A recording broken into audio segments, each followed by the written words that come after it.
So karon gumating na tayo sa bahay. Alam niyo na kung anong gagawin, di ba? Yung daily routine natin. Pagdating natin sa bahay, galing ng trabaho, kakain tayo. So ito yung kakainin na pilo. So may mangga tayo.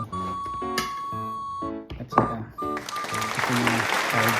We have carb. Ako, lalong carb. Pero maliit lang yung rice natin. So samahan niyo akong kumain. Sarap ng pansit to.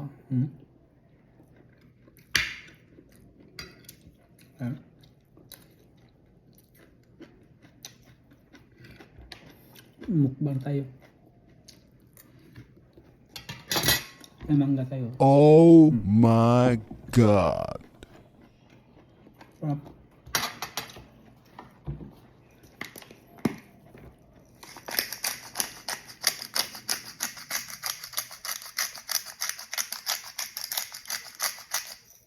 Ito yung daily routine natin. Pagdating ng bahay, kakain. Pagkatapos kumain, antok, tulog.